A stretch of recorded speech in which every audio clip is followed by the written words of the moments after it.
साथियों, आज का क्लास बहुत ही ज़्यादा इम्पोर्टेंट होने वाला है।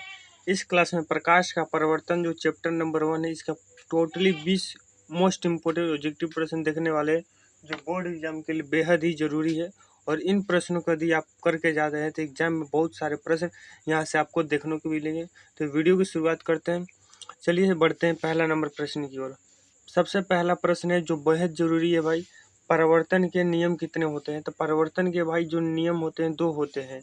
कितने नियम होते हैं? 2 जानते हैं कि पहला जो होता है आपतित किरण, और जो परावर्तित किरण और आपतन बिंदु पर डाला गया अभिलंब तीनों एक ही तल में होते हैं। और दूसरा का जो होता है आपतन कोण और परिवर्तन कोण के बराबर होता है। ये साथियों 2 नियम है, इन दोनों नियम को याद रखना है। यह प्रश्न 2 अंक में भी पूछ लिया जाता है। अगला जो प्रश्न है कि आयत दर्पण की दूरी, ये साथियों गलत प्रश्न है, हमें देख लग रहा है। ठीक है, आगे हम देखिए बढ़ते हैं प्रश्न की ओर। 3 नंबर प्रश्न है भाई कि दर्पण का वह भाग जिससे प्रकाश परिवर्तित होता है कहलाता है। मतलब देखिए कोई भी मान चलिए दर्पण है, चाहे वह अवतल दर्पण हो या उत्तल दर्पण हो या समतल दर्पण हो, भाई कोई भी दर्पण हो, दर्पण का वह भाग जिससे प्रकाश का परिवर्तन होता है। जहाँ पर प्रकाश पड़ने के कारण वह टकरा कर चला जाता है। ठीक है, टकरा कर चला जाता है, उसी को क्या कहा जाता है? तो वह जो क्षेत्र है भाई, उस एरिया को परावर्तक क्षेत्र कहा जाता है। ठीक है, परावर्तक क्षेत्र या परावर्तक पृष्ठ, ऑप्शन नंबर सी मार दीजिएगा सही। अगला 4 नंबर प्रश्न आता है कि समतल दर्पण में बाना प्रतिबिंब होता है। तो देखिए कोई भी समतल दर्पण हो, यानी आपके घर में जो दर्पण लगा है एक समतल दर्पण है भाई। जब आपका चेहरा देखते हैं तो दर्पण के अंदर बनता है, यानी आभासी होता है, और आपका चेहरा हमेशा सीधा दिखाई देता है। आगे देखिएगा 5 नंबर साथियों प्रश्न आता है। देखिए आपका दायां हाथ समतल दर्पण में कैसा दिखाई देता है। कहने का मतलब मान के चलिए आप साथियों समतल दर्पण है, ठीक है, इस समतल दर्पण के सामने आप सज सवर के नहा धोआ के एकदम लीपा पोती करके यहाँ पर खड़े हो गए। ठीक है, तो अगर मान चलिए आप अपना दायां हाथ उठा रहे, ठीक है, दायां हाथ उठा रहे, तो इसमें कौन सा हाथ दिखेगा? तो इसमें याद रहे दायां का उल्टा बायां, बायां हाथ आपको इसमें देखने को मिलेगा। ठीक है, ऐसा प्रैक्टिकल अपने दोस्त को सामने करके रख के खड़ा करके देख लीजिए। आप जब दायां हाथ उठाएगा तो वह लगेगा कि दायां ही हाथ उठा रहा है, लेकिन जब वास्तव में वह साथियों बायां हाथ उठाता है। ठीक है, इसलिए ऑप्शन नंबर, इसमें ऑप्शन नहीं है, वन लाइनर है भाई। आगे 6 नंबर प्रश्न है कि जब प्रकाश किसी सतह से टकरा कर वापस आता है तो कहलाता है। तो देखिए मान चलिए कोई भी प्रकाश है भाई, यहाँ पर टकराता है और यहाँ से चला जाता है, तो आने वाली किरण को आपतित कहा जाता है। ठीक है, और जाने वाली किरण को परावर्तित, यानी जो जाना है उसे परावर्तित कहते हैं, परावर्तित किरण कहते हैं। और इस पूरी घटना को क्या कहा जाता है? परिवर्तन कहा जाता है। वही लिखा है, जब प्रकाश किसी सतह से टकरा कर वापस आता है तो क्या कहलाता है? तो परिवर्तन, ऑप्शन नंबर बी मार दीजिएगा सही। आगे भाई 7 नंबर प्रश्न है कि परिवर्तन के लिए आवश्यक होता है। तो परिवर्तन के लिए भाई जो जो हमारा सतह होना चाहिए, जो सतह होना चाहिए चिकना होना चाहिए और समतल होना चाहिए। ठीक है, मतलब देखिए मेन जो बात होता है चिकना होना चाहिए। कैसे समतल होना जरूरी नहीं, क्योंकि मान चलिए अवतल दर्पण थोड़ी ही समतल है, ये थोड़ा घुमावदार है। उत्तल दर्पण है तो उठा हुआ है। ठीक है, मानी जो हमारा जो परावर्तक सतह वो चिकना होना चाहिए और चमकीला होना चाहिए। ये दो मुख्य बात है भाई। ठीक है, और एक और बात है भाई कि हमारा जो जो परावर्तक सतह है आर पार नहीं दिखना पड़े, मतलब वो अपारदर्शक, क्योंकि आप जब समतल दर्पण के सामने होंगे तो समतल दर्पण के आप आर पार थोड़े देखो, कैसे को शीशा एक तरह से आप जो समतल दर्पण होता है पेंट किया होता है। आप समतल दर्पण के घर पर देखे होंगे, जब शीशा फूट जाता है उसमें देखें तो पीछे भाग जो होता है पेंट किया होता है, यानी अपारदर्शक भी होना चाहिए। 3 बातें होता है। ठीक है, यानी भाई अपारदर्शक और परावर्तक सतह होना चाहिए। ठीक, ये बातें याद रखिएगा। आगे 8 नंबर प्रश्न है भाई कि दर्पण का वह बिंदु जहाँ पर मुख्य अक्ष को काटता है। ठीक है, मतलब दर्पण का वह बिंदु जहाँ मुख्य अक्ष को काटता है, मतलब कोई भी मान चलिए दर्पण लीजिए, मान चलिए साथियों कौन सा दर्पण है? अवतल दर्पण है। ये हमारा क्या है साथियों? मुख्य अक्ष है। ठीक है, इसको क्या कहा जाता है? मुख्य अक्ष कहा जाता है जो हमारा। और यह जो दर्पण के परावर्तक सतह पर यहाँ पर काट रहा है, ठीक है, देखिएगा ध्यान से, ये क्या काट रहा है? यहाँ पर काट रहा है, और इस बिंदु को कहा जाता है भाई ध्रुव, बोले तो पोल, ऑप्शन नंबर, देखिए पोल कौन है? यानी ध्रुव, ऑप्शन नंबर ए सही हो जाएगा इसका। ठीक है भाई, आगे देखिएगा।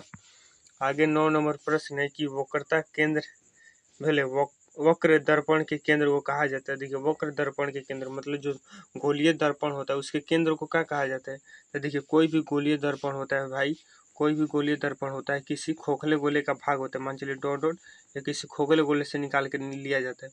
और इस गोले का कोई केंद्र होगा तो मान चलिए इस गोले का केंद्र यह है ओ, ठीक है। और इसी गोले के केंद्र को वक्रता केंद्र कहा जाता है, और यहाँ पर वही पूछ रहा है, ठीक है। और वक्रता केंद्र को भाई किससे लिखा जाता है, तो सी से सूचित किया जाता है। ये बातें याद रखिएगा। आगे 10 नंबर प्रश्न है कि फोकस और ध्रुव के बीच की दूरी होती है। मान चलिए कोई ये साथियों दर्पण है, ठीक है, कोई दर्पण है, अवतल दर्पण है। यहाँ पर साथियों एक फोकस होगा, ठीक है। मान चलिए यहाँ पर फोकस है बड़का एफ, ठीक है, और ध्रुव बोले तो पी है, और इनके बीच की दूरी को क्या कहा जाता है, एफ और पी के बीच की दूरी को फोकस दूरी कहा जाता है, बोले तो छोटका एफ कहा जाता है। इसको याद रखें, नहीं फोकस दूरी, ठीक है, नहीं फोकल लेंथ, ठीक है। ये ऑप्शन नंबर ए सही हो जाएगा। आगे 11 नंबर प्रश्न भी एक ऑनलाइनर है कि उत्तल दर्पण में हमेशा कैसा प्रतिबिंब बनता है। देखिए भाई यहाँ पर आंसर आपको दिखाया गया है, लेकिन हम आंसर के साथ कंसेप्ट भी बता रहे हैं, ठीक है। ये उत्तल दर्पण में कैसा प्रतिबिंब बनता है, तो देखिए भाई उत्तल दर्पण में दो तरह का दो स्थिति बनता है प्रतिबिंब का, ठीक है। पहला जब अनंत पर रखा जाता है, ठीक है, मान चलिए का प्रधान है, ठीक है। यहाँ से जब प्रकाश किरण आती है, सॉरी ये तो उत्तल घन बनाना है, देखिए सॉरी, यहाँ पर देखिए यह उत्तल दर्पण है, ठीक। यहाँ पर साथ हमारा प्रधान है, मान के चलिए कोई प्रकाश की किरण आ रही है समतल, तो यहाँ से टकरा कर ऐसे चल जाएगी यहाँ से, लेकिन यह आती हुई इस तरफ पर प्रतीत हुई, इसलिए पीछे काटेगा नहीं, आभासी प्रतिबिंब बनेगा।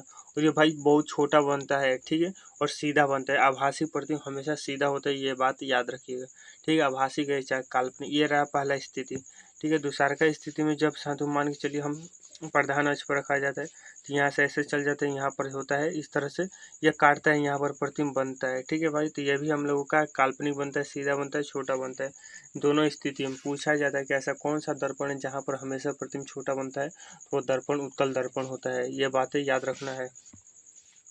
12 नंबर प्रश्न की अवतल दर्पण द्वारा बना प्रतिबिंब वास्तविक होता है जबकि वस्तु रखी होता है। देखिए भाई ये देखिए अवतल दर्पण में जो साधु एक स्थिति में काल्पनिक बनता है, बाकी सब 5 स्थितियों में वास्तविक बनता है।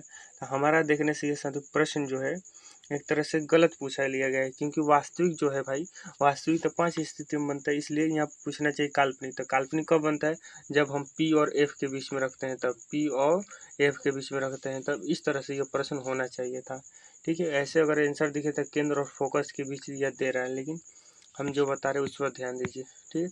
13 नंबर प्रश्न है भाई कि उत्तल दर्पण का उपयोग होता है। तो देखिए उत्तल दर्पण जो होता है भाई छोटा प्रतिबिंब बनाता है, और छोटा प्रतिबिंब बनाने के कारण जैसा तुम मान के चलिए कोई भीड़ है, ठीक है, उस भीड़ में बहुत सारे हजारों आदमी, तो उस हजारों आदमी का फोटो खींचने के लिए क्या करेंगे, मन देखने के लिए हजारों आदमी कितना है, तो हम ले लेंगे उत्तल दर्पण, क्योंकि उत्तल दर्पण में सब छोटे छोटे आदमी दिखाएंगे, वो एको हजार आदमी उस दर्पण में समा जाएगा, ठीक है।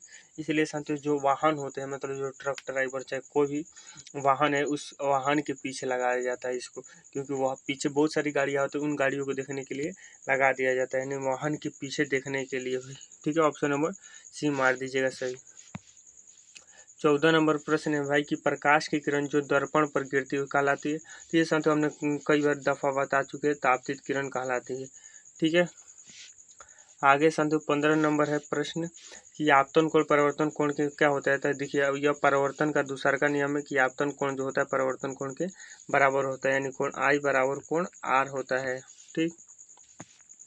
आगे 16 नंबर प्रश्न की अवतल दर्पण में वस्तु को फोकस पर रखने से प्रतिबिंब कैसा बनता है। देखिए मान चलिए अवतल दर्पण है, ठीक है, अवतल दर्पण है भाई, अवतल दर्पण, ठीक, अवतल दर्पण ये है।